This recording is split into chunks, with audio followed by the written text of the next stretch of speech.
Hello, everybody. Welcome back to the Boss Rush Podcast, a great place to play games and be better. I'm one of your hosts, Corey Dirrig, and alongside me, as always, is the PC Muscle Race himself, LeRon Dawkins. Hey, what's popping?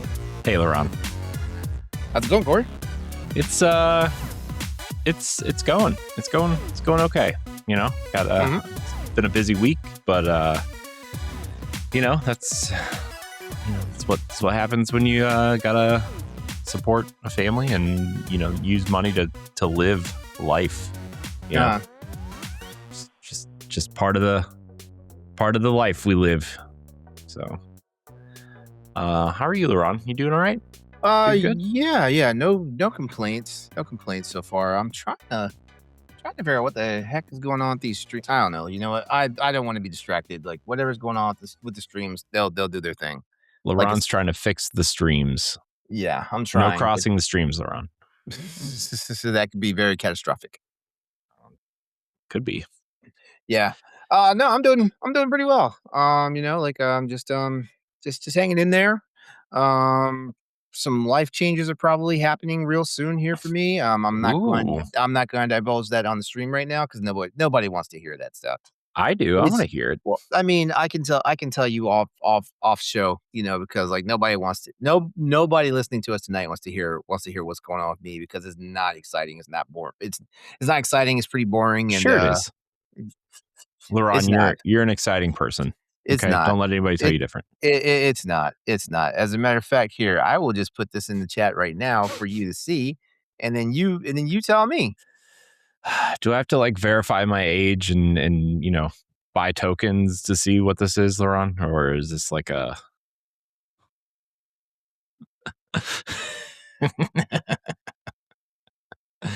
He's ignoring me. Just read that. Ooh, that's fun. Yeah. See, nobody wants to hear that. And by fun, I mean not fun. Yeah, maybe fun. Stressful. I mean, my hair might fall out. Mine already fell out, LeRon. Okay, so yeah. Yeah. Actually, my hair already is falling out, but I'm doing a lot of things to shore it up. And if anybody out there in the chat has some suggestions for what I can do to save the ship, Save the ship. Using that oil, using that I don't know. The rosemary oil. I don't know what any of this stuff is anymore.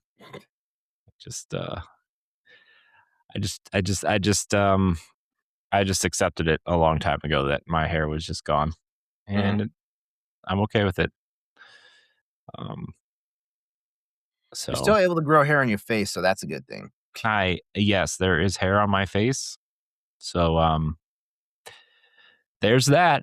Yeah, facial hair, except right here, I still get paranoid about growing, even though I know I can grow it. I just like the mustache that connects to the beard. Yeah. Why? Because, man, I don't know. Right here is thin. It grows there, and it's dark, but it's thin, and it bothers me. I don't want to be one of those guys who has a crustache walking around thinking he's cool because he has a mustache. Like 14-year-olds in middle school that try to grow a mustache because I think it's cool.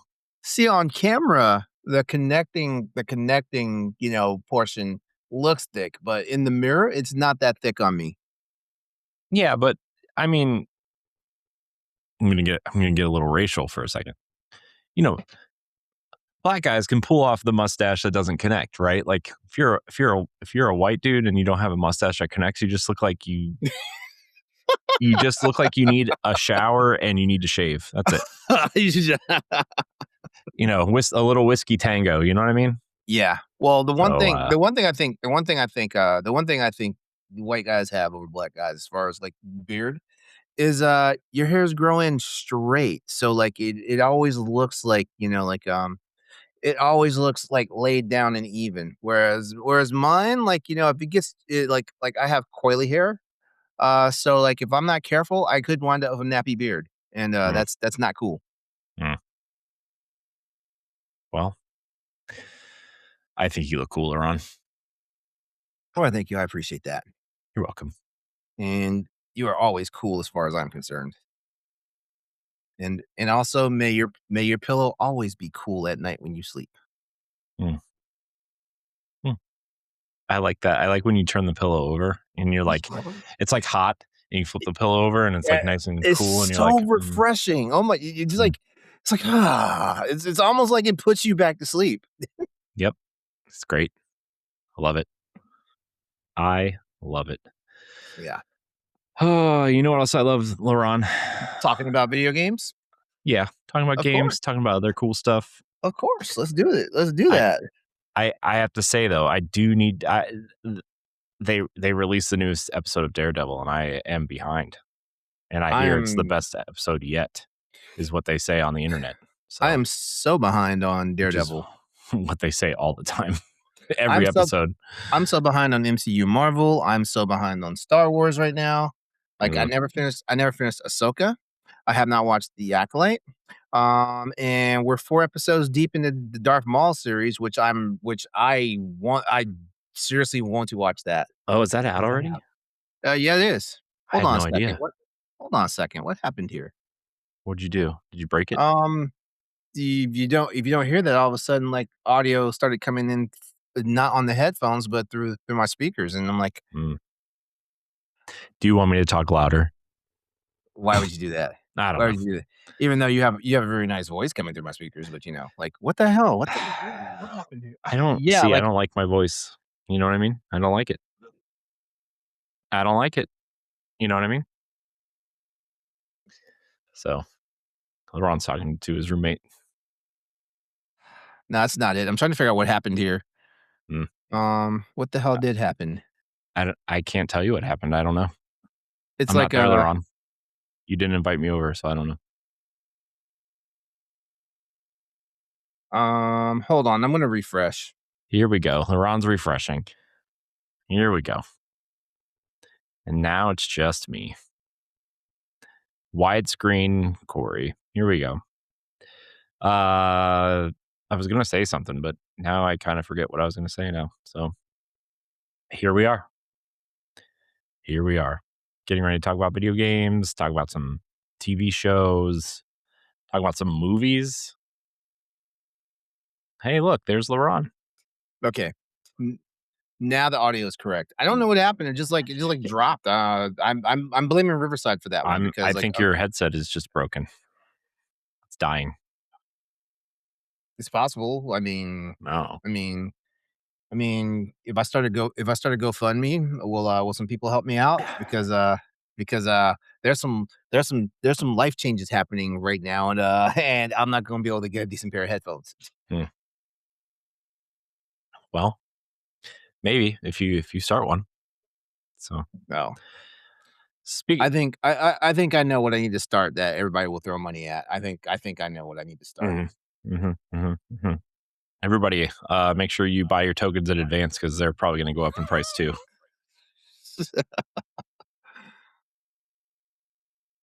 Anyways. All right. So anyway, we were getting ready to start talking about. Oh, we were talking about Daredevil. Yeah, I was talking about Daredevil. I'm going to watch that after we're done here. But I've been working late the last few nights, like real work, not boss rush work, trying to get caught up. So I've been watching like garbage movies on Netflix and stuff. Have you watched the movie War Machine with the guy from Not yet. Reacher? Reacher? Yeah. Not yet. Not the movie I thought it was. Not gonna lie to you. I did not expect that. It's a sci-fi alien movie, right? Yeah, but I didn't know that. I thought it was just. I thought it was just like a military movie, like a military movie. Yeah. Okay. I thought he was the War Machine, like he was gonna go like tear people apart, you know. But yeah, I watched that. It was actually pretty good. Very violent, very, very bloody, gruesome. But it was pretty good. I recommend it if you like military. I heard it was pretty good actually. I haven't seen it yet. It's on my watch list, but I haven't seen it yet. It's pretty good. I recommend it. What else did I watch? I watched I don't remember what that movie. I don't remember what it's called, but it was Dave Bautista's in it, and he's like a single dad, like DEA agent kind of thing, and he goes and like does all these drug kind of whatever, but like his kid and his kid's friends all like try to like hit these crack houses too and steal their money because their friend lost like it's kind of like the premise of the movie. I don't think it's a spoiler, but their one friend's dad dies at the beginning of the movie, and like they lose their house and everything, so they try to like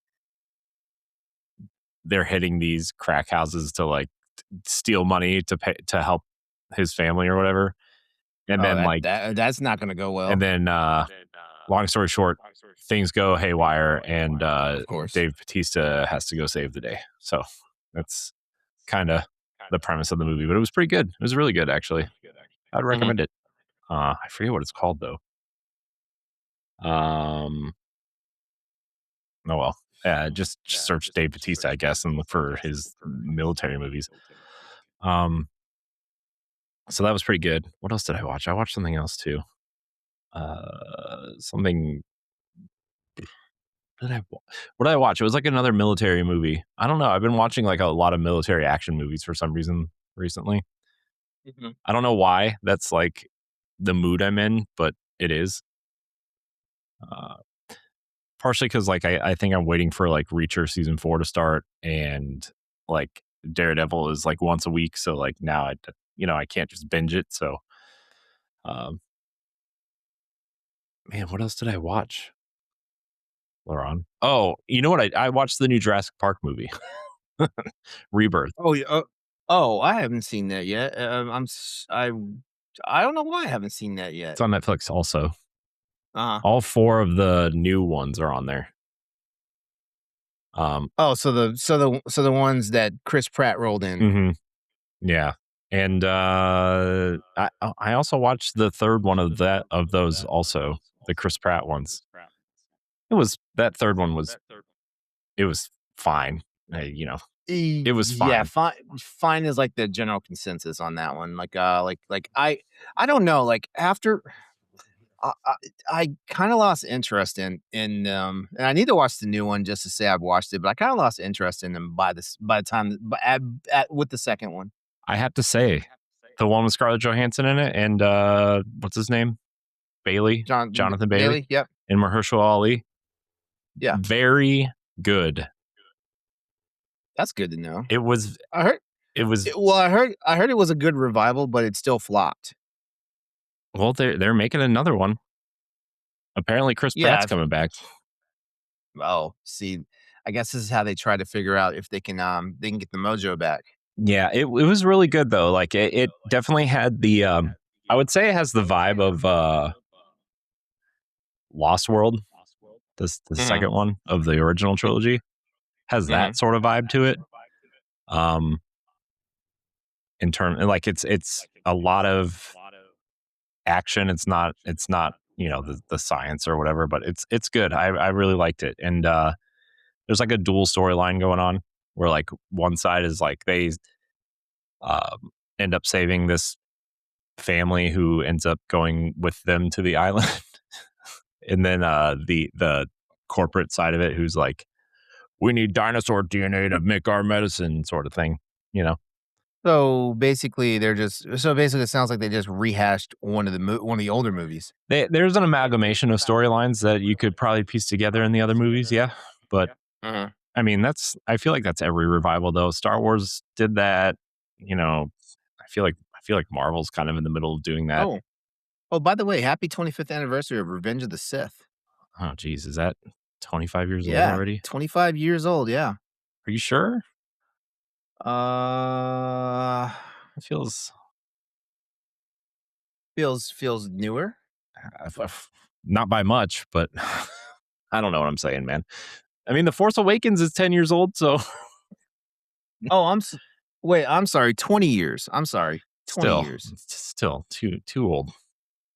20th anniversary. I don't like that. I don't like it.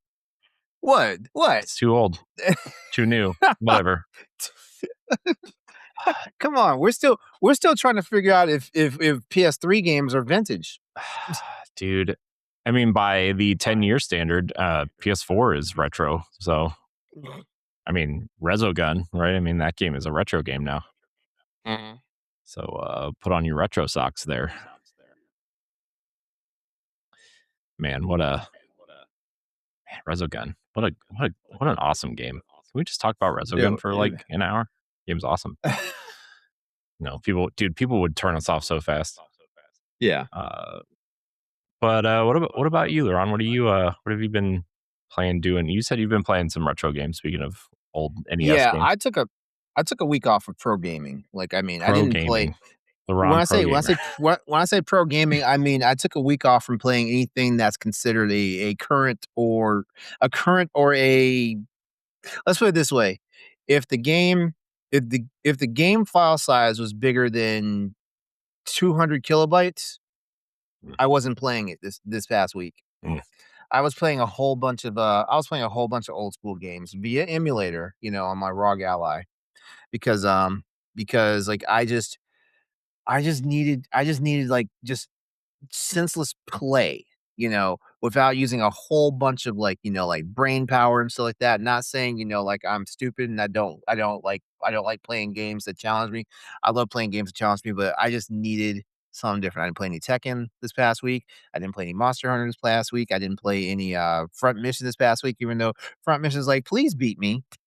Front mission is like, will you please turn me on and just finish these last few missions you have to do, Uh, yeah, I've been playing a whole bunch of Bionic Commando, Ghouls and Ghosts, even plays some Super Ghouls and Ghosts. I don't know why. I don't know why. Like Super Ghouls and Ghosts is the one Ghouls and Ghosts game that I have not beaten because that game is way too damn hard.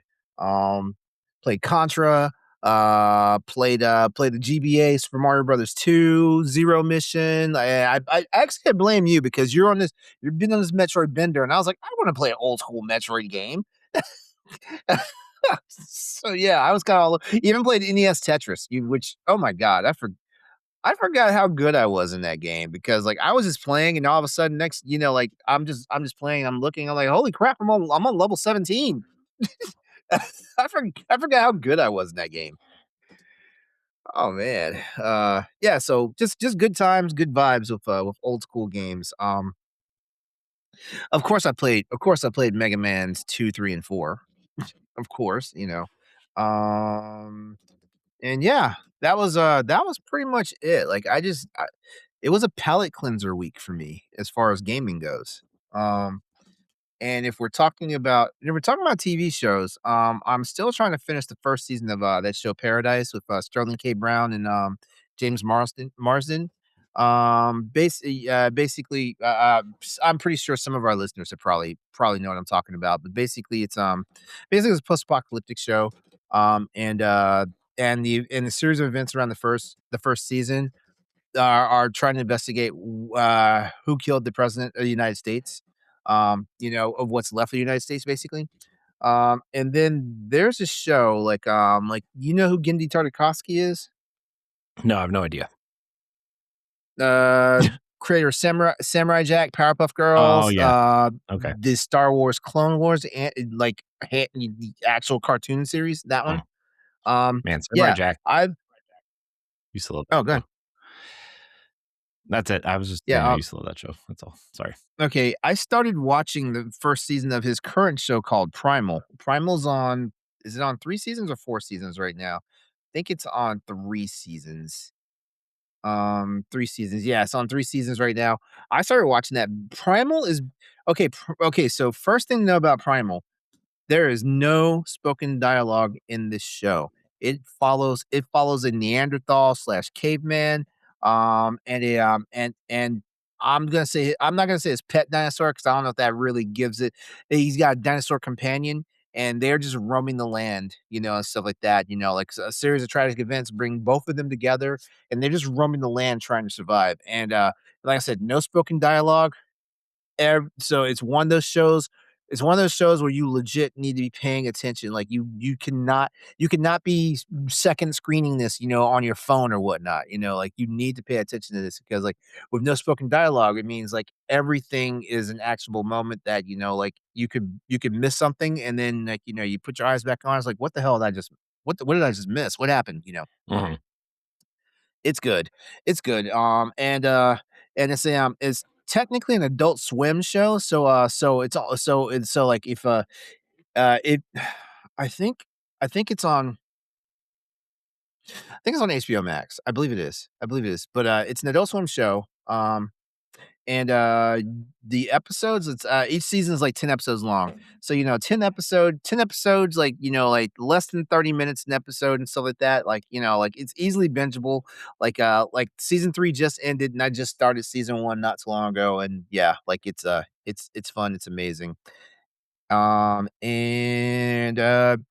those that's what I've been that's I told myself I'm gonna start the new season of The Boys, Mm. but I haven't done that yet. Even though the 3rd episode just dropped. But yeah, that's where I'm at right now.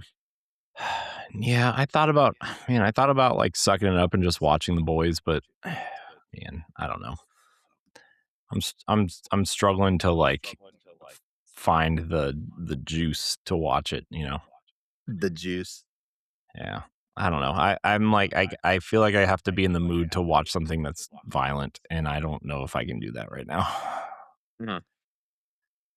Which sucks because I really like the premise of the show. Like I think the premise is an awesome premise, but like Oh, the premise of the show is amazing. I mean, and the crazy part is just that, like people are just now starting to figure out like the narrative of it. And I was like, yo, you didn't get the narrative of it from the first season?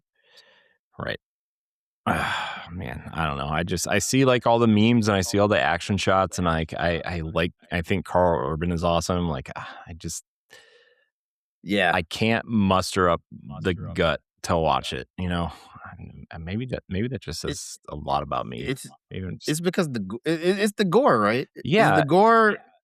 Yeah. yeah, it's just like I'm not into like the overly Uh, gory stuff, like I'm not big on gore either. So like there are literally times I'm like when I'm sitting here like literally like cringing, in the on the couch or like, if I'm watching in the bedroom in the bed, I'm like, "Oh, what the f," it's like, mhm, "Oh," you know, I've learned I cannot be eating anything, like not I can't even eat like have a bag of chips eating while I'm watching The Boys because like there's a chance like I'm either gonna choke on it, I'm gonna like it's gonna spew out my mouth or out my nose or whatnot, or I might throw up. mhm, I'm not the best with gore either. It's weird because I'm ex-military, so I've seen my fair share of like real life, like accidents and stuff like that, right? yeah, Um, but for some strange reason, simulated gore and body horror on a TV screen or a movie screen messes me up every time. yeah. Yeah, I think that's what it is too. Like it's funny because like I was actually like I was I was we were talking about Resident Evil a couple weeks ago, right? I forget what Mhm. show we were talking about on. It's probably this show, but one of these shows, one of these 850,000 podcasts we do. And like Right. a lot of it's not I'm gonna be honest with you, a lot of the reason why I don't play Resident Evil is because of the like gore stuff. And I know it's not even really that gory of a game, but like it's not even like the Yeah, scare compared factor. It's compared the to compared to Dead Space, yeah, Resident Evil is not that gory. Yeah, I know, but still there's something about like it's that atmosphere where it's like dirty, ugly, and not necessarily gore. I don't know what the word is for it, but like that dirty, grungy gore kind of thing, Uh-huh. like I don't know. I'm a fan of clean gore. I got clean gore. You mean basically where you just see like someone gets stuck by a sword or they get shot and that's it? No. I mean, like in Resident Evil, you have like these ugly monsters that are like they have like all this weird like bodily fluids coming out of them that's not necessarily blood, but it's like I don't know if it's sweat or like toxic goo or whatever, and Toxic goo? bubbly faces, and like I don't know, man. There's just I don't know, man. It's stuff like that. Uh-huh. Um, but also like in The Boys when like someone explodes, like and blood sprays It is everywhere. it is the most like I want to say graphic, but graphic doesn't even describe it. Is the most spectacular thing in The Boys. Hmm. Yeah, that's what I'm saying. It's like I don't know, man. I again, I want to like it. I really do, but Mhm. I don't know. Speaking of gore, and not gore, Marathon's still good. In case anybody cared, I'm not really going to talk about it because I feel like I've talked enough about it, but it's still really good. It's oh my gosh, it's so good. I'm not even playing the game how you're supposed to play it either. I'm running through the levels, like finding the terminals and like reading the lore, and I'm doing the contracts that you get in the game because I want to like know the I want to get that next cutscene to get more lore, to get more story, to like move on. Hey, there's nothing wrong with that. I know, it's just I'm not even trying to play it the way that it's supposed to be played. I mean, like most of the time though, I'm like playing mostly by myself because I just don't have the time to. Hey, what are you doing? Let's set up. Let's find a third. Let's plan out our night. I just don't have that kind of time. I'm a busy guy, LeRon. I don't know if you know this. I'm just a busy person. Aren't we all busy? Yeah. So that's kind of where I'm at with that. So I am, however, playing Disney Dreamlight Valley, LeRon. That Switch 2 edition. Surprise, surprise. It's pretty good.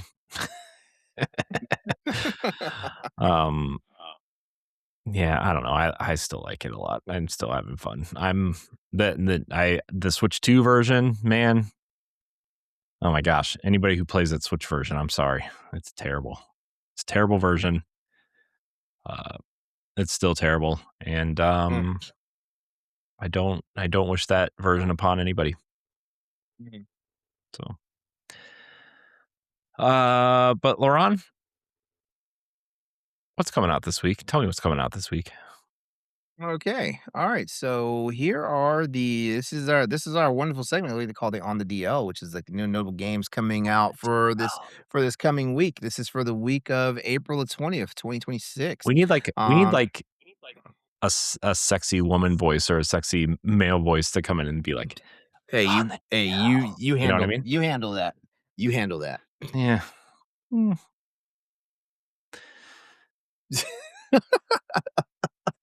All right, so here we go. New notable games coming out, like starting on April 20th. We have Jay and Silent Bob: Chronic Blunt Punch. It's coming out for the Xbox Series X and S consoles, as well as Xbox One, PS5, and PS4, and Nintendo Switch, and the PC. I feel like I heard about this game like 5 years ago, and it's just now coming out. Jay and Silent Bob Chronic Blunt Punch is a colorful side-scrolling beat-em-up where players swap between heroes to embark on an epic adventure from their humble corners to the gates of hell. This is one of the highly anticipated games. So somewhere, yeah, you did hear about this somewhere. Yep. Also on the 20th, we have Belina, which is coming to PC. In Belina, an action RPG rooted in Slavic folklore, you play as Falconet, a young bogatir born without powers. After dying during a simple task and being revived by a mysterious spirit, Falconet must journey through the far, far kingdom to reclaim his soul, uncover his companion's secrets, and save the world from the Cochet the Deathless. Okay. I don't know. Maybe I messed up some pronunciation, stuff like that. For all my Slavic people out there, just sound off in the comments if I mispronounce anything.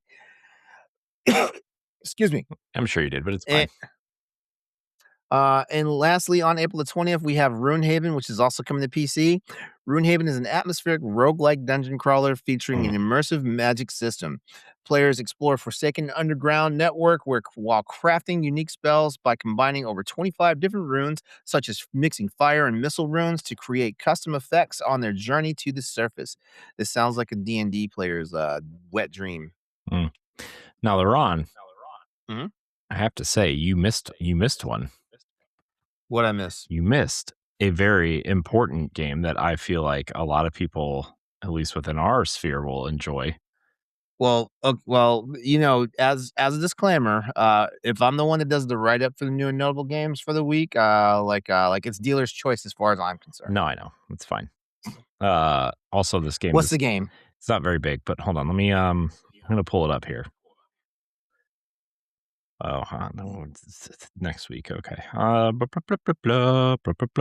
It's called Saint Slayer: A Spear of Sacrilege. If you like Castlevania and DuckTales, wait, how did I miss this? I don't know. It's $10 from a studio called Lilimo.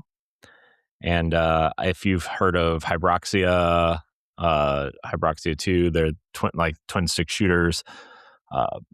They made those games. They also made a platformer called Super Perils of Baking. So they've done a few games, but yeah, it's $10. I'm very excited for that.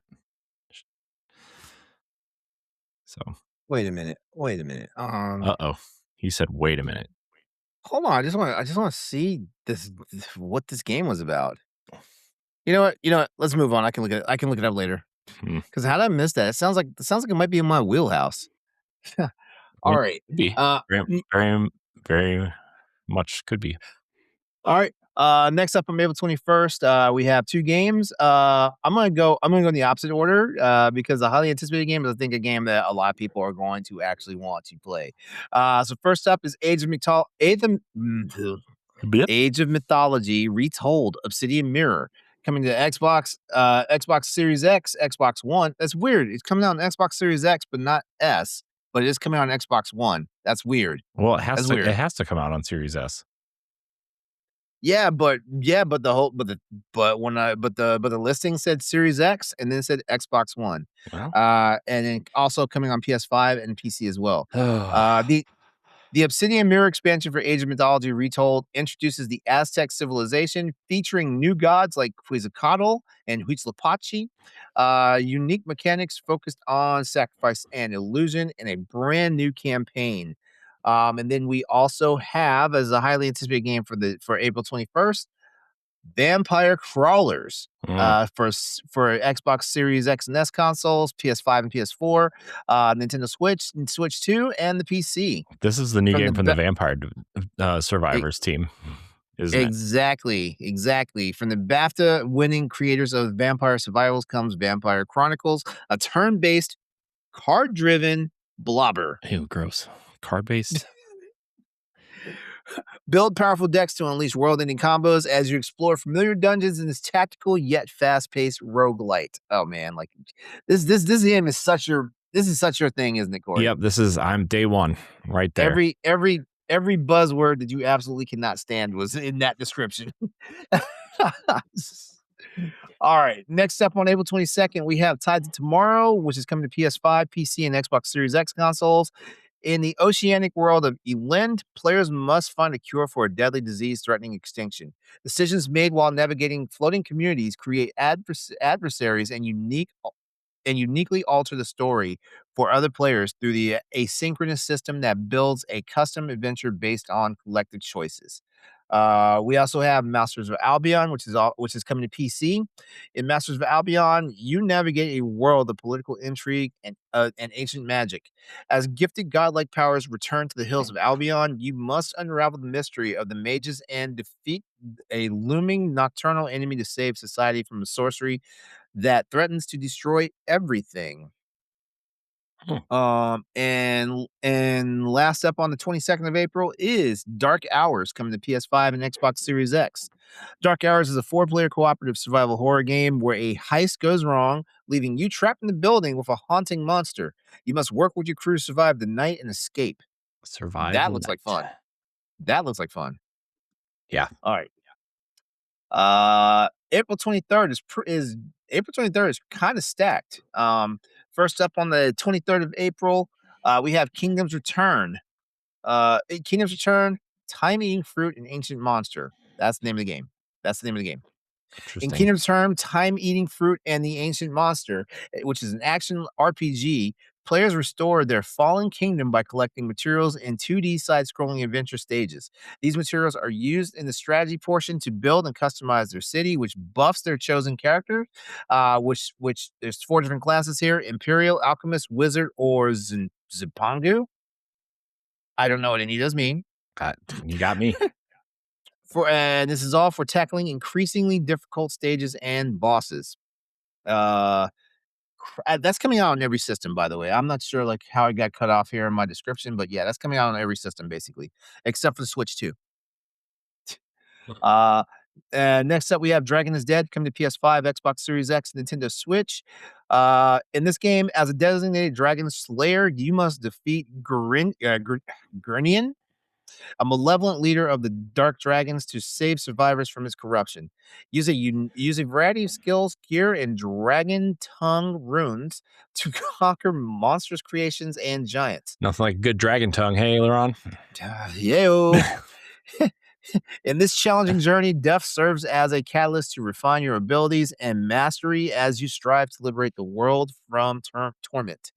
Next up for the PS5 and PC, we have Rumble. In Rumble, you awaken with amnesia in a dark, mysterious forest and must explore abandoned structures and solve puzzles to uncover secrets. With the core mechanics allowing you to shift between parallel realities using strange magenta puddles to influence both worlds and progress. That reminds me of the Medium. Hmm. It does. Okay. All right. Here's here, in my opinion, is probably going to be the most anticipated game for a lot of people out there. Oh boy. Food Truck Chef, the full course edition, coming to PS5 and Xbox Series X. I think you just brought it up because you want food. Yeah, I did. I did have. I do have some leftover tacos. I need to go devour. Man. Food Truck Chef is a fast-paced cooking manager where you build a mobile culinary empire, race against the clock to satisfy customers, stay organized under pressure, and transform your humble truck into the ultimate foodie hotspot. I love tacos. Yeah, dude, I want tacos so bad now. Oh, I'm sorry, man.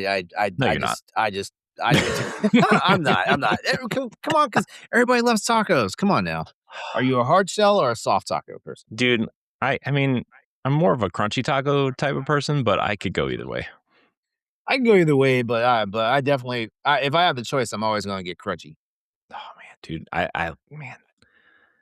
man, now all I want is some tacos. Why do you got to do this to me, man? All right. And lastly, coming on the 23rd of April, we have Starfire Eternal Cycle for PS5. Starfire is an accessible, fast-paced roguelite that blends side-scrolling precision with deep build variety. Featuring responsive controls and satisfying combat, every run offers unique challenges through randomized skills, 8 elemental types, and diverse weaponry. With branching paths and unexpected secrets, players can constantly customize their combat style in an addictive, ever-changing experience. All right. And on April 24th, this is our last two games for this segment here. We have Little Nightmares VR, Altered Echoes, coming to PC, PS5, PSVR 2, and the Meta Quest. Dark Six is on a haunting journey to recover what was lost, herself. Only by reuniting with her other self can she escape a monstrous fate. For the first time, experience the disturbing universe of Little Nightmares in first person through your own eyes in VR. Every sight, sound, and shadow becomes part of your reality, drawing you deeper into a twisted world where nightmares and truth blur. Each interaction with your surroundings reveals intricate puzzles, hidden paths, and secrets buried in darkness. And final game for this segment is Project Vesperi coming to PC. Project Vesperi is a branching narrative sci-fi game where you play as Dr. Evelyn Roth, sent to investigate a potential sign of life on Venus. When an intruder threatens to the only habitable station on the planet, your choices will shape the fate of those around you and humanity itself. There you have it. That's all the notable games coming out for the week of April 20th, 2026. Nice. Man, a lot of games coming, huh? Yeah.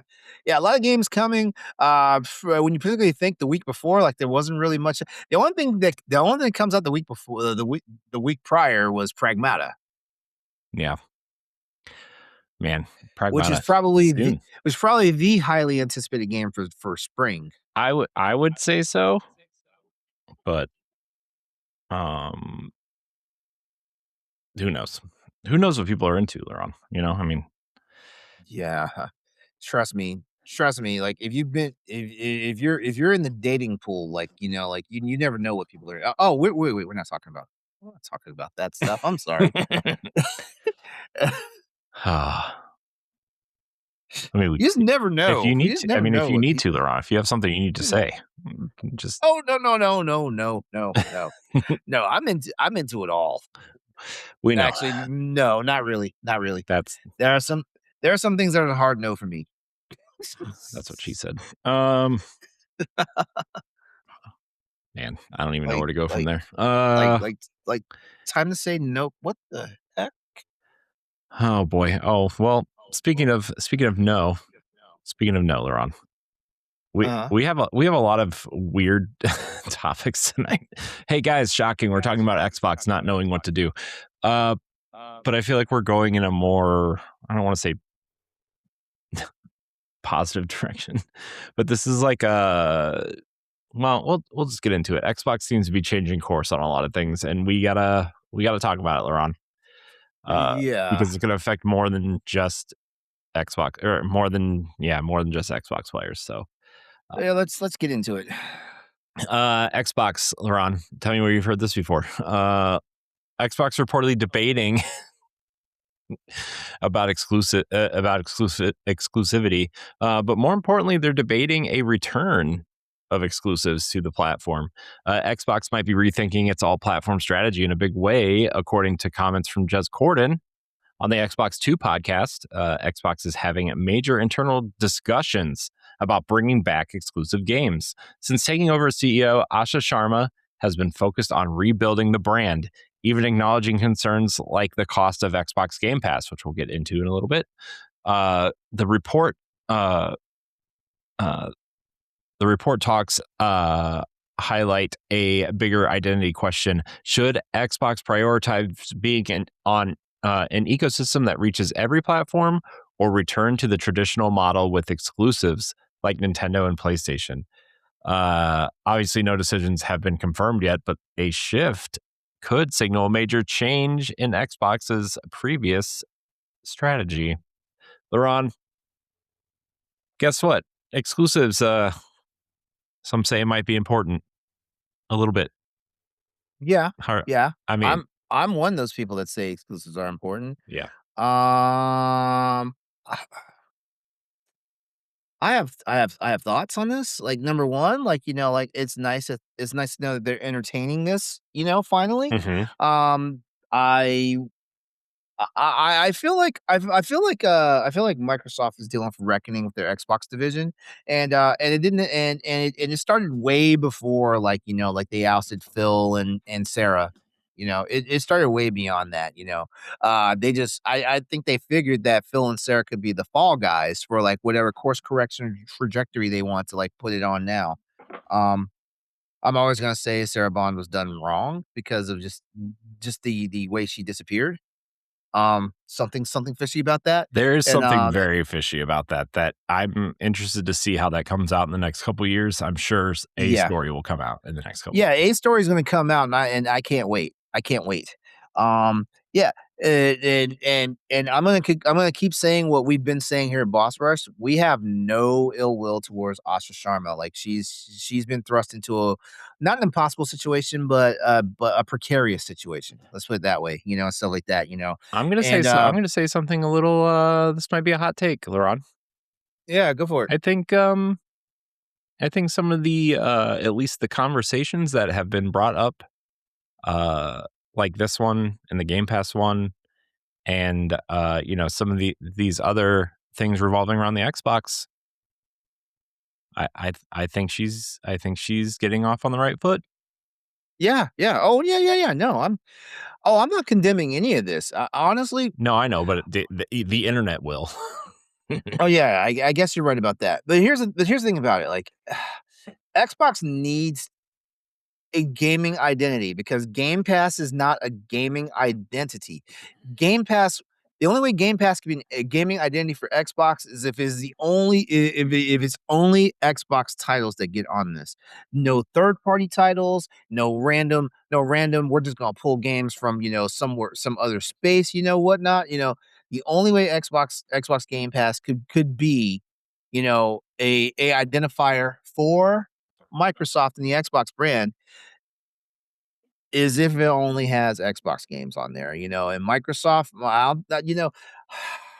there are days when I question, like, all the acquisitions and all that stuff, like not just Microsoft made, but like all these companies made, as far as like that, but like historically speaking, like a lot of these games, Call of Duty's no one's ever going to look at Call of Duty and say, oh, it's just an Xbox game. No one's ever going to do that.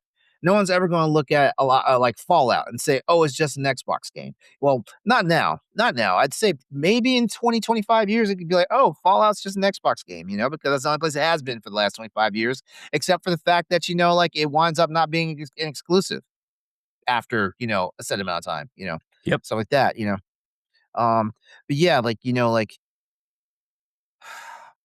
Microsoft has a very nice library of games that were always considered to be Xbox titles. And just because like a lot of these titles are now multi-platform, it doesn't mean that they're not Xbox titles.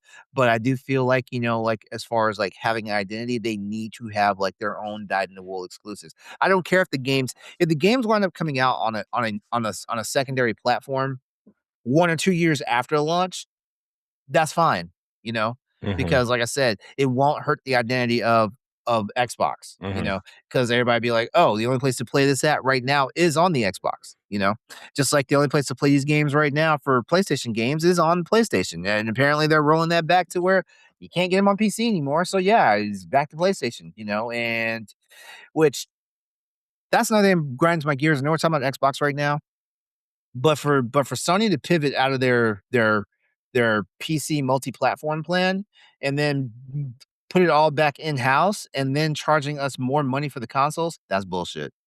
That's real bullshit. I mean, I feel like there's a lot.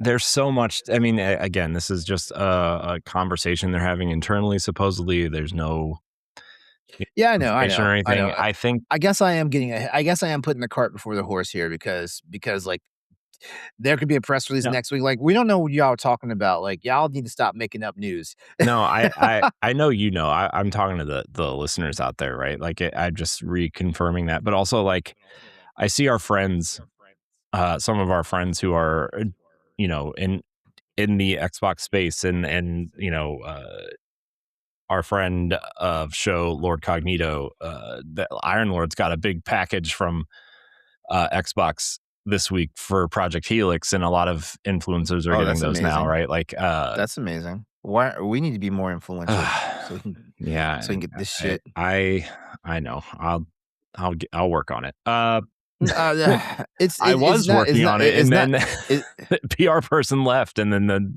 other person just decided they didn't want to talk to me. So, anyways, like I feel like exclusives are what makes. I know that they aren't always the best selling games unless you're Nintendo.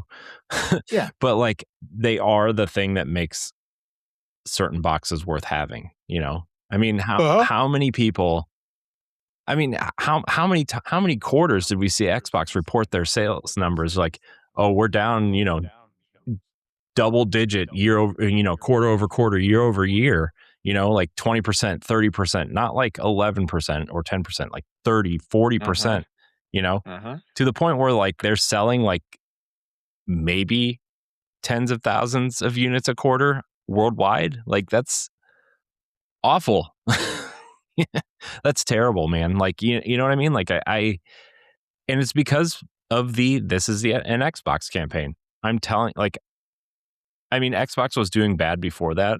Not bad, but they weren't selling what they thought they would. But then that came out, and it's like, well, why would I buy an Xbox? I mean, we've had that conversation like 3 or 4 times on this. Like, I don't know if I should invest in my Xbox anymore. I mean, that's why I have my PlayStation around still, right? Is like, yeah, if I'm gonna buy a game, it'll probably be there, But now, like, if they're serious about bringing exclusives back, and like, and again, like, I don't really care that much about where these games are, but like, I think it's important to ecosystems to have those games, right? You can't play God of War on an Xbox. You can't play Mario on a PlayStation, right? Like, these things matter. They matter to the fan base. They matter to the platform. They matter to sales. They matter to getting certain people into these ecosystems. And, if you want to do the whole PC thing, sure, fine, whatever. But like,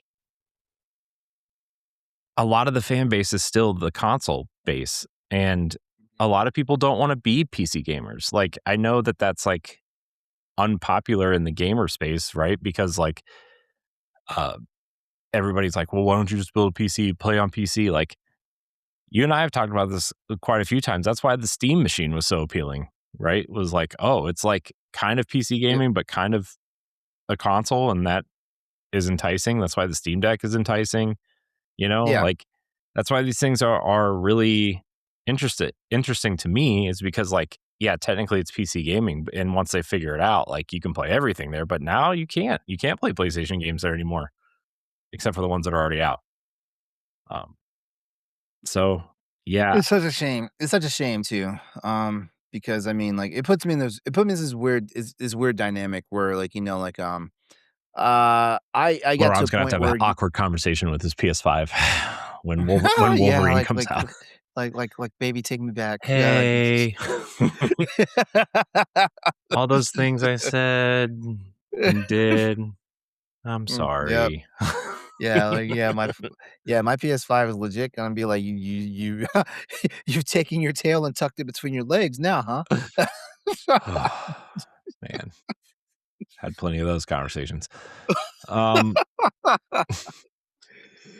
man. I mean, to be fair, but I'm gonna have that with my Xbox if this is true. So, but I do agree. Any shift in the narrative for Xbox and exclusives, could signal a major change in like Microsoft and Xbox's long-term strategy.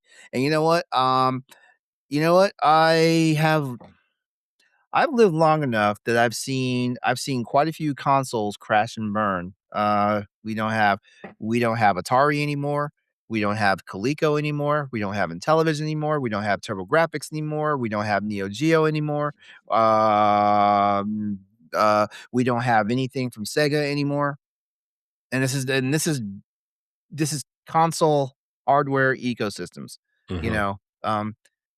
I've lived through a lot of like dead ends, happening from, in the video game business as far as hardware goes. Now, I'm not saying some of those ones I just rattled off should still be thriving and kicking, Mm-hmm. But what I am saying is that, I'm not ready to see another blockbuster brand disappear. Mm-hmm. I'm not ready for that. Even though I'm not the biggest Xbox gamer, like, I am a PC gamer, and I feel like the heart of their games are always going to be on PC. But even though, like, I haven't bought an Xbox since 360, like, I am not trying to see us, in a time where like another blockbuster brand just like disappears. Like, just like Thanos snaps and he's gone. Mm-hmm. Yeah,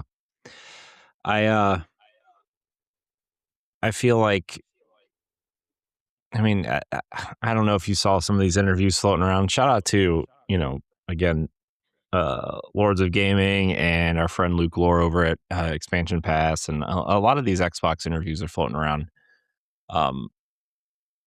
about what's kind of happening over there, and like what exclusives mean to the console. And I mean, we've gotten so many great franchises out of Xbox, like Halo and Fable and Gears, and I mean, Knights of the Old Republic was an Xbox exclusive. I think people kind of forget that sometimes. I mean, another Star Wars game was Republic Commando. I don't know if you played that game or not, LeRon, but it's an awesome like first person shooter.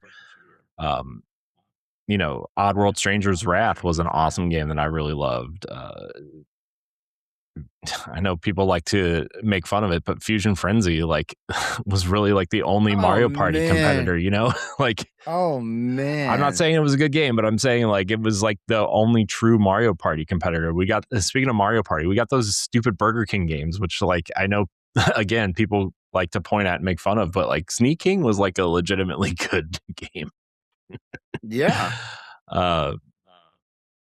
Forza came out of there. We got exclusive RPGs like Lost Odyssey and Blue Dragon and Eternal Sonata, and they had an exclusive Tales game, which was unheard of at the time, right? Like it's Xbox. I feel like Xbox has done a lot of good for the industry too. Like, the Xbox Live was like revolutionary. The launching a box in 2001 with an Ethernet only port was like, might as well just, I don't know, gave everybody their money back. But when you have something like, Halo or Rainbow Six or something like that to play online, like it's, they did a lot of great things, I feel like. So I don't know. I'm not saying Xbox is going to turn around and like win, quote unquote, the console war or anything, but I feel like if you could sustain a player base of like 30 or 40 million players over the course of a generation and have Game Pass, that's a feasible option, which we're going to get into in a second. I might as well just read it now. Xbox is admitting what a lot of players have been saying for a while. Asha Sharma, the CEO at Xbox, says Xbox Game Pass is no longer a great value, or no longer the great value it once was, calling it too expensive in a message to employees reported by The Verge. She noted that while Game Pass is still central to Xbox, the current model needs to evolve, with plans for a more flexible system in the future. Rumors suggest possible new tiers, including one focused on first-party only titles, and changes to day one releases like Call of Duty. Despite recent price hikes, it's unclear if lowering the cost is on the table. But it sounds like some changes to Game Pass are coming in the near future. Now, why wouldn't they lower the cost, but they were introduce a new tier that basically is like gatekeeping? That makes zero sense to me. I feel like, so the other rumor around this too that came out earlier, maybe today or yesterday or something, was that they're going to remove Call of Duty from Game Pass entirely, because they lost so much money last year. Didn't we predict that was going to happen? Yeah, we talked about that when they acquired Activision Blizzard. Like, are they going to put Call of Duty? It'd be a bad idea if they left, I don't know, a quarter of their revenue on the table, but that's.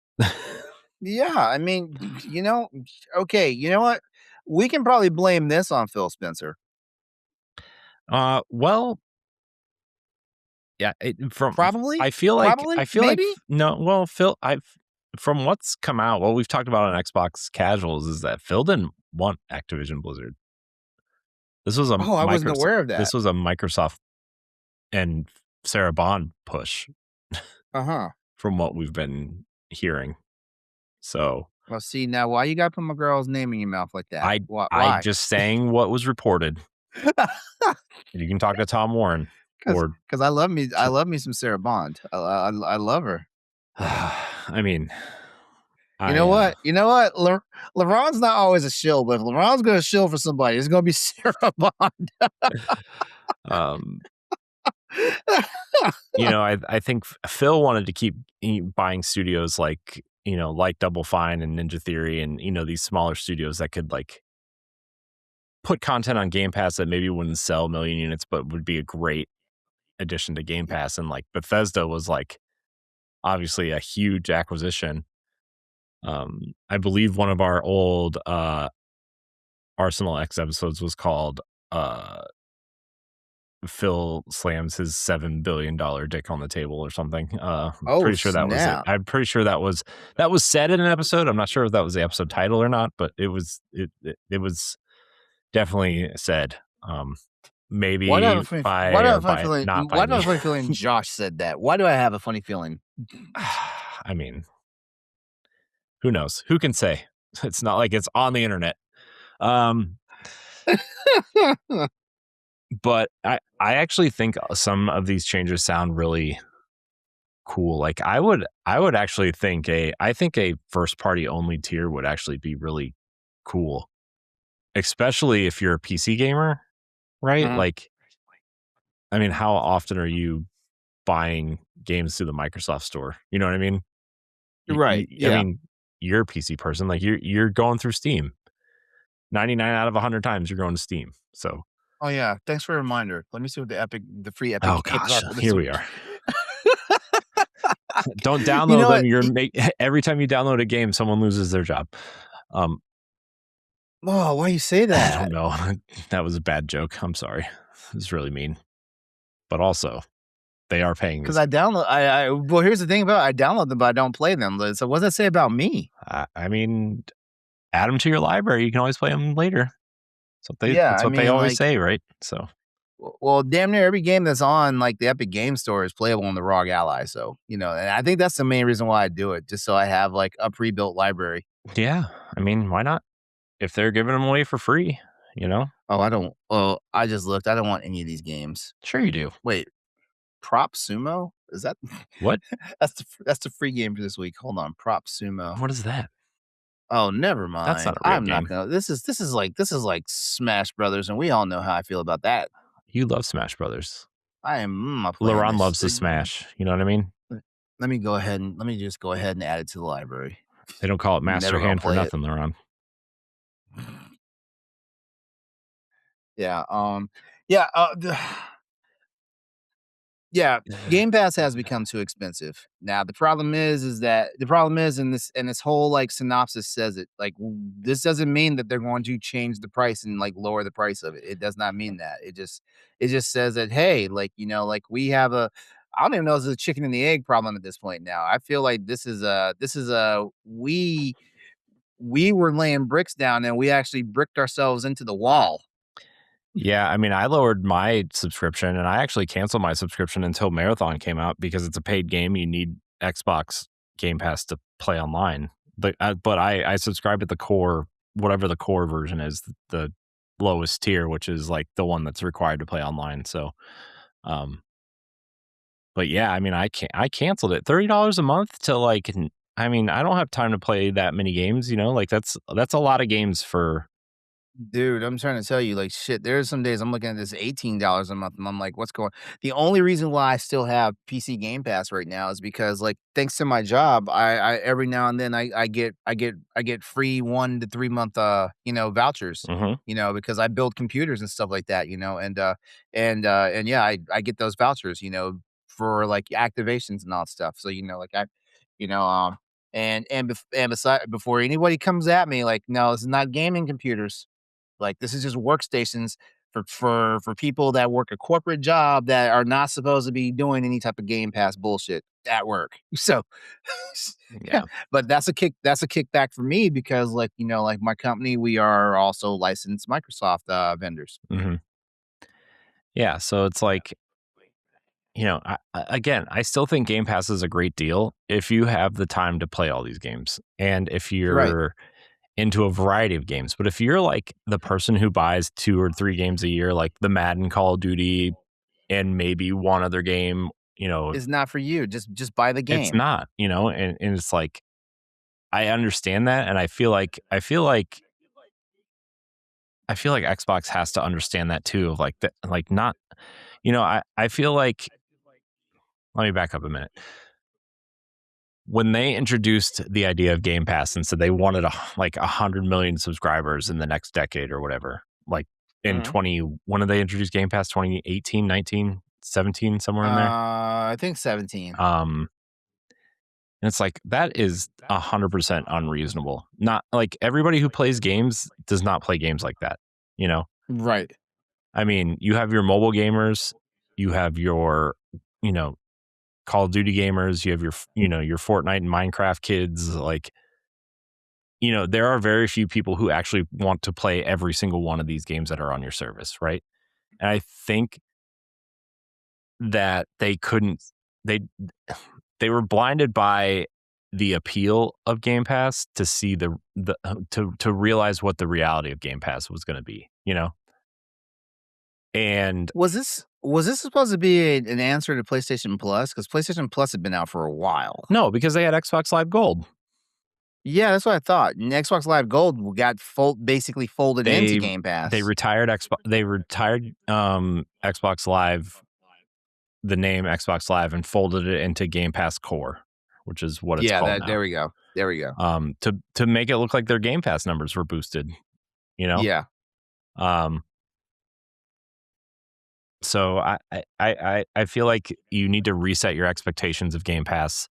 It is a nice additive, and we've learned that over time, right? Where like PlayStation Plus, I've as much crap as people gave PlayStation over the last few years, right? I feel like PlayStation Plus is a nice additive to your, your subscription, extra and what's the other one, premium. But it's not the core of their business. Xbox went about it the wrong way, right? Where they made Game Pass the core of their business and taught their community and their fans not to buy games because they're just going to wait for it to come to Game Pass. Or, if you're a Game Pass member, you get special discounts on sales, or, you know what I mean? Like and then they went so far to like teach people not even to buy the box anymore. So, again, good idea, bad execution, which is, what we could say about PlayStation's game as a service thing, right? I mean, everybody has one of these, right? I mean, the Nintendo, the Wii U was that. So, LeRon, I'm hearing myself through your speakers again, I think. Yeah, I know. It just did it again. So give me a second. Just give him a second, everybody. Give him 1 second. Anyways, but yeah, I mean, I feel like Game Pass is a great idea. It needs to be additive, or like if they can come up with they can come up with different tiers, right? Like the first party tier, I think is an interesting idea. I feel like man, you can get really into the weeds with this, but like,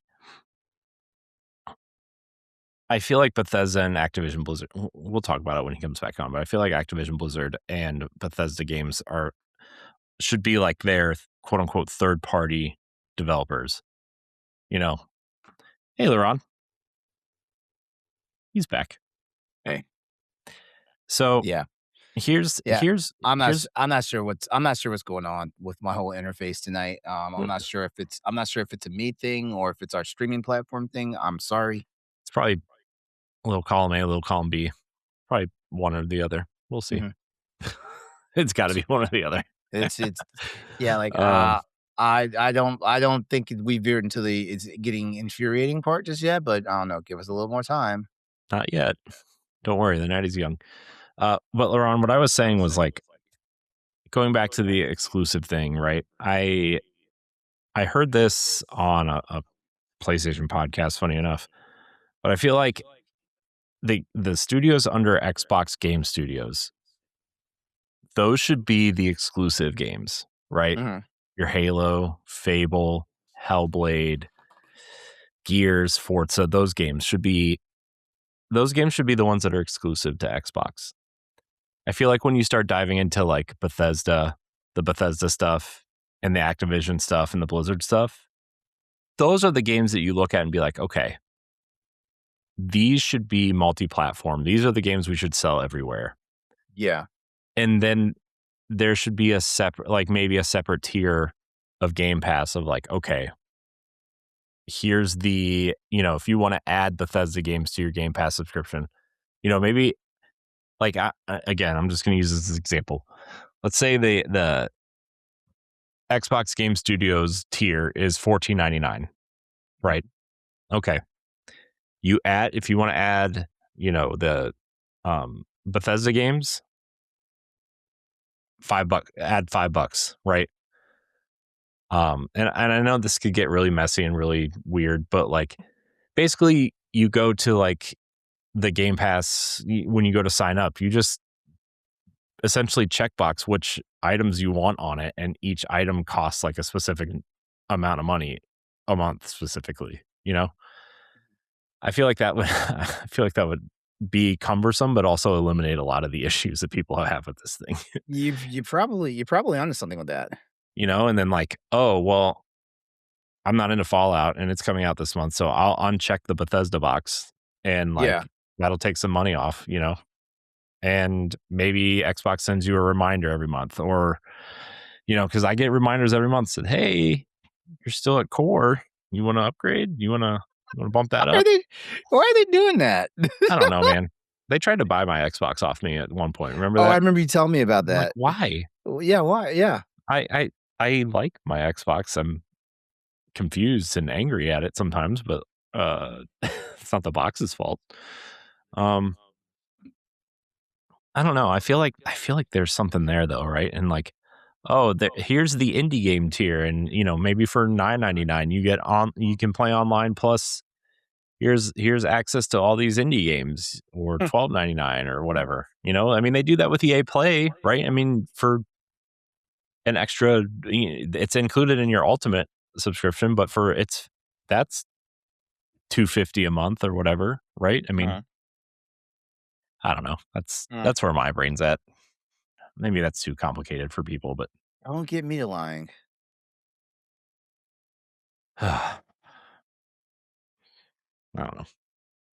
Anyways, do you have anything else to say about Game Pass? No, I think I've said everything I need to say. Okay. All right, LeRon, we're gonna move into this last topic. This one's specifically for you, and I want to know what you think. Okay. Someone made a DIY Steam machine and has challenged Valve to their next move. One PC builder may have just beaten Valve to its own idea. A YouTuber known as Zac Builds created a 950 DIY Steam machine designed to rival Valve's upcoming PC console hybrid, packed with a Ryzen 5 56, or I don't know how you say it, 5600X. The 5600X. Yeah, 5600X. I said that right. A Radeon RX 9060 XT. Yep. 16 gigs of RAM and a 2 terabyte SSD into a custom case. The system can run demanding games like Cyberpunk 2077 and Spider-Man 2 up to 4K at 60 FPS with upscaling, making it a strong proof of concept for a sub $1,000 PC, gaming PC. While Valve could still undercut pricing through large-scale production, its official device remains unannounced in terms of cost and release timing. Meanwhile, questions are also swirling. Oh wait, that's wrong. That's something different. Yeah, that's not right. Whoops. Anyways, yeah, no. Yeah. It ended with the cost and release timing right there. Yeah, I must have copied and pasted another story there. Anyways, what do you okay? What do you think about this? I like this. Sub $1,000. Yes, I like this. I like this idea a lot. The Ryzen 5 5600X. Hold on here, because I should have already been looking this up. The Ryzen 5 5600X, 6-core, 12-thread processor. Okay, not too bad. The 9060 XT is a nice graphics card for from AMD's line, stuff like that. Yeah, like I mean, like you're not gonna get RTX and all that stuff, but then again, I don't even think the Steam machine was boasting like ray tracing and RTX level graphics and stuff like that. Let's see. Yep. 16 gigs of RAM. I feel like you know what? As far as RAM requirements go, 16 gigs is like the sweet spot. 32 gigs is where you kind of want everything to be, but you're definitely trying to keep this thing affordable. And depending on pricings, SSD prices, 2 terabyte. You're probably not looking at like a super fast SSD or whatnot, but you're looking at one that can definitely do the job and stuff like that. I say this right. Okay, so 57X, up to 1440p gaming, even though it says 4K 60 PS, 60 frames per second. With upscaling here for Spider-Man and Cyberpunk 2077. And the 960 XT for sure can do for. Actually, let me just be sure of that. The Radeon 9060 XT. It is. Honestly, this guy did a very good job because price wise, the 9060 is not that expensive of a graphics card. It is capable of 4K. Actually, it is capable of 4K gaming, but it's more optimized for 1440p. I mean, that's fine with me, Yeah, that's right? fine. I mean, That's I feel like the 4K thing is just so overblown for people. I feel like a lot of, especially PC gamers, I feel like 1440p is good, like definitely good enough, right? I mean, there's people out there who still play at 1080p that's good enough, right? I mean, yeah. I don't see a problem with 1440p at all, right? Like I still like I don't care about 1080p, but like 1440p, like anything more than that is like icing on the cake, in my opinion. Yeah. Wait, am I wrong here? Like, am I? Maybe, No, it's a 1440p. Like that's kind of like the center, the center spot for that. Yeah. And in all honesty, like you know what? Newsflash: I don't even play my games at 4K, and I have a beast of a rig. Yeah, that's what I'm saying, right? I mean, like, especially like when you play on a monitor that's small, right? Like that, there's so much diminishing returns at that point in terms of visual quality. That's like, well, if I'm playing on a 27 or a 32-inch monitor, like, are you really going to see the difference between 1440p and 4K? You know, like, what does that even look like at this point? So, Yeah. But ultimately, yeah. Okay. It's okay. So here's the real skinny here. The 9060, the Radeon 9060 XT, it has 16 gigabytes of its own DDR RAM. VRAM. VRAM is different from GDDR. GDDR RAM. VRAM is always going to be different from actual RAM in your computer. So I don't want to see anybody going out there cannibalizing graphics cards trying to like get more RAM for their PCs. Don't do that. You're stupid if you do that. It can handle 4K gaming, but often requires FSR upscaling and reduced settings to maintain that 60 plus frames per second. So there you go. It's a 1440p card right out the box and stuff like that, which for the average gamer is going to be fine. I'll be honest with you, 1080p gaming is fine. Like I play at 1440p myself. But teach his own. I understand there are going to be some people that want to be like Palpatine and have that absolute power, and try to squeeze every drop out of these things and stuff like that. But you know what? Under $1,000, like this guy's doing good work. I'm not sure where he's getting his parts from because last I checked, DDR4 RAM and DDR5 RAM are still expensive as hell. So I'm I not mean, sure. this person could have had some lying around. He probably had some somewhere. stuff lying around. I got stuff lying around. I have stuff lying around, and I'm not even a PC person. So yeah. So I like this. Sub $1,000 PC gaming PC, mid range. Mid range is the thing here. Mid range machines can play AAA titles. Don't get it twisted. Mid range PCs can play AAA titles. You just have to like let some of your expectations go because, in all seriousness, you're not going to get bleeding edge performance, on mid range hardware. You're not. And even with all the tricks of FSR, the DLSS, some of the other stuff that's out there and stuff like that, frame gen, all the other stuff, you're not going to get the same performance as you if you just had like a $5,000 plus gaming rig. You're not. Yeah. I mean, I 100%. Well, to the extent that I understand, agree with you. I feel like, wasn't there like a report on like Steam put out that like the average Steam player still uses like a 2080 as like the average, it's like the most used graphics card on Steam still.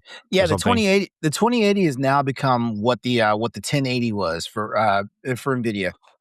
The 1080, I'm sorry, the 1060, the GTX 1060 was Nvidia's workhorse until like games started coming out that needed higher requirements, like because the 1060 was a 3 gigabyte to 6 gigabyte range, as far as VRAM goes. And then games started coming out that needed 8, 10, 12, 14, gigs of VRAM to like be sustainable, stuff like that. And so it basically pushed out the 1060, the 1080 Ti was like your next bet. And then eventually it got down to the 2080. Yeah. Which I did have a 2080. I loved that thing. I ran that thing to death until I got my 3090. Yeah. And now I'm on a 4080 Super. Look at you. Look at you. Yeah. Oh, I'm not on a 5090. So, but like I'm on a 4080 Super. Look at you. Look at this guy, rich guy over here. Not rich. No, if I was rich, I would have 5090. If I was rich, I'd have 5090. If you're rich, you'd be buying some RAM and saving it for later. And I'd have a 9950 X3D. And 32 gigs of DDR5 RAM. No, I'm still on DDR4. And a custom case built into your desk. Have you seen those desks that have like the PCs built into the desks are like really... They're wild. They're wild. They're cool, but like also like it feels like that might be annoying, but it's still cool. It's like none for me, thanks. I'm driving. Nah, this is cool though. I gotta go. I gotta go to his YouTube channel and check it out. Like I like this. I just like to see like what's under the hood, because honestly, I probably have enough parts laying around that I could probably build one of these things, and that would probably just be my I don't know. Like what would that be? That that might become my streaming machine, because I'll just use my regular PC to game, and have that and piggyback that computer to stream, Mm-hmm. Yeah. A Radeon 9060 XT is good enough for me to like dual computer like stream. Speaking of streaming, I just set up my stuff again because I kind of want to do that again, but I need to not like cry myself to sleep. Then maybe I can. But I really want to do another game night like what we did back when we were testing out Riverside? StreamYard. Yeah. Heard StreamYard. Yeah. That's what I said. You have any other thoughts on this, LeRon? No, but kudos to Zac Builds. I'm as a matter of fact, I am going to look him up right now. All right. Well, LeRon, I have a little game for you. A little game for me? Yep. Are you ready for this? Oh, I've seen this guy's channel before. Oh, look at LeRon. Knows the guy. Best friends. Seen this guy's channel before. Yep. All right. Well, I have a little game for you, LeRon. Okay. What we got? We're moving into our weekly rotating segment, which is real or fake video game titles. LeRon, I have 30 titles here that could possibly be real or fake. 30 titles. 30 titles. Oh, this is about to be fun. And I want you to tell me if they are real or fake. And I'm going to keep your score. Okay. And see how many you get right and how many you get wrong. All right. Oh, I guess that means I take my hand off my keyboard. I mean, you can do whatever you want. I don't care. I just don't want, don't cover your camera with anything. I don't know what that means. Anyways, here we go. Obscure or real or fake titles for video games. Okay. All right. Wait. So we've got real, we've got obscure, and then we got fake. Well, no, they're it's either real or fake. They're either real or fake. Got it. Okay. And I'm going to keep track. I'm going to keep track of the ones that you're right on and see what your score is at the final. So I should be shooting. Okay. What's a pass for me? 80% or higher or 50% or higher? We're just going to ride the wave and see what happens. All right. I'm ready. All right. I just want you to say real or fake. Okay. Omicron, the Nomad Soul. Fake. Chrome Echo. Real. Giants, Citizen Kabuto. Real. Static Rebellion. Real. No One Lives Forever. Real. I played that game. Yeah, I have too. Vector Haze. That feels like it might be fake. Arx Fatalis. Real. Iron Pulse. Real. Psyops, the Mindgate Conspiracy. Real. I think, and going back to Iron Pulse for a second, I think Iron Pulse was a Capcom game. I think it was an arcade game, actually. I think, but we'll find out later. All right, where am I? All right. You just did game number 10, LeRon. Mm-hmm. Neon Exodus. It's a cool name. It is. Fake. Cold Fear. Real. Phantom Circuits. Fake. The Suffering. Real. Black Signal. Fake.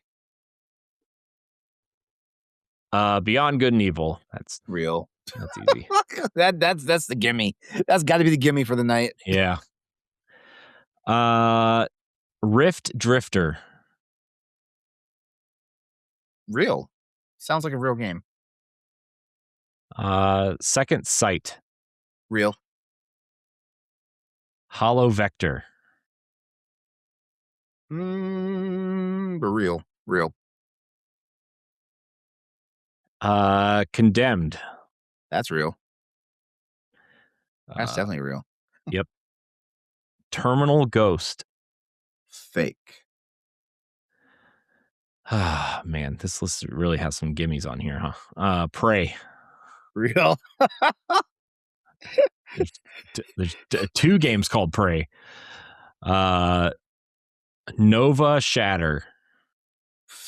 That's got to be fake. That sounds fake. I don't know, man. Could be real. You don't know. Dark Messiah of Might and Magic. That's real. Crimson Relay. I'm gonna say it's real. I think I played that game. I'm gonna say it's real. Singularity. Real.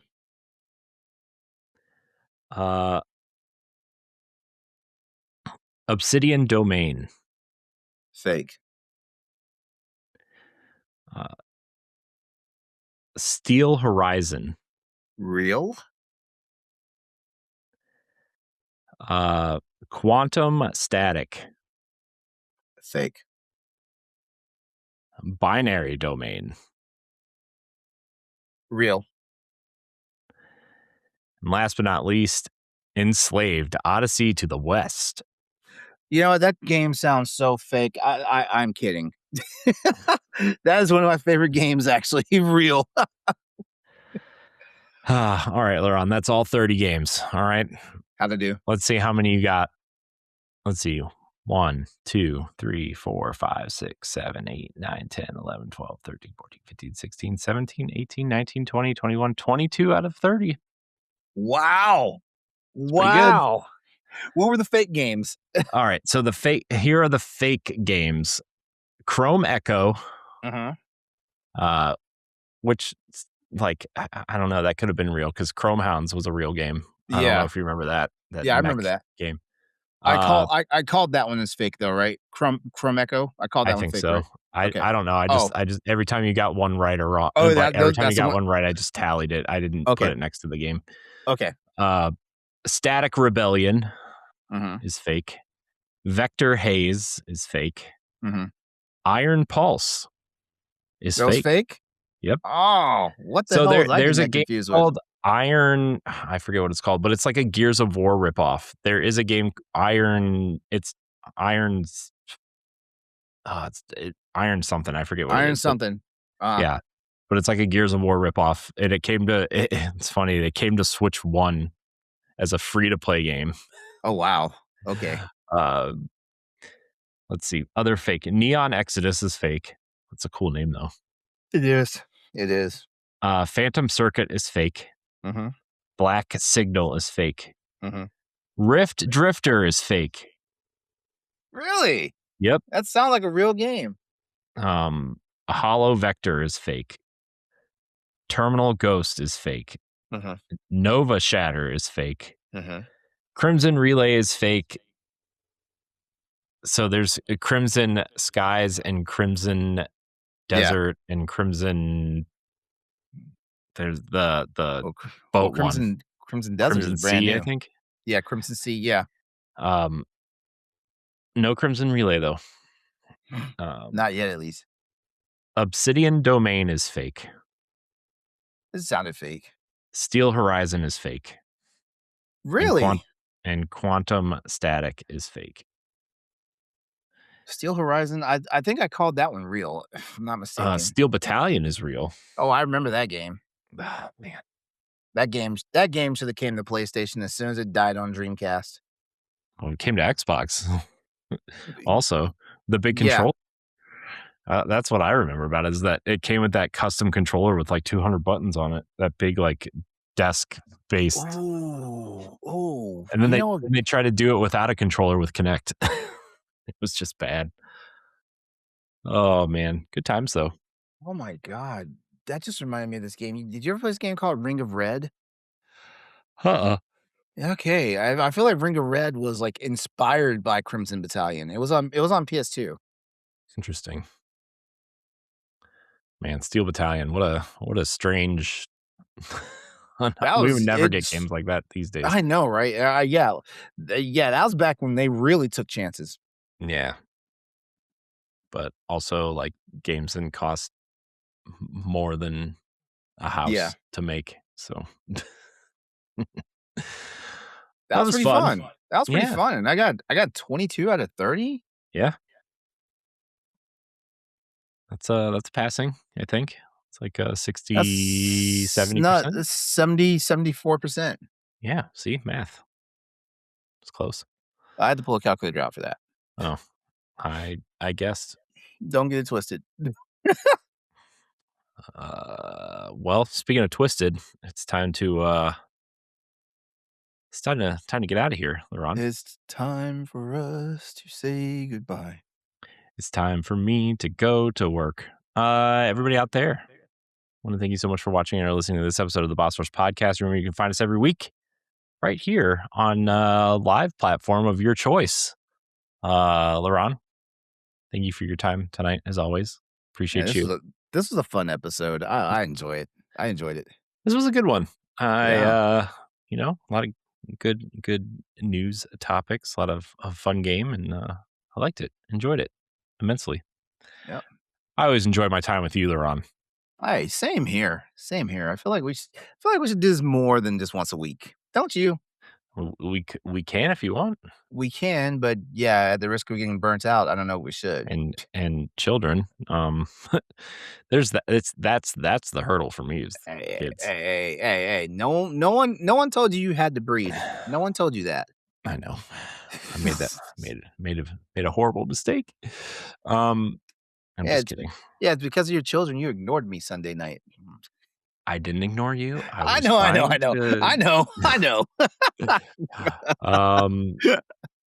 Jeez.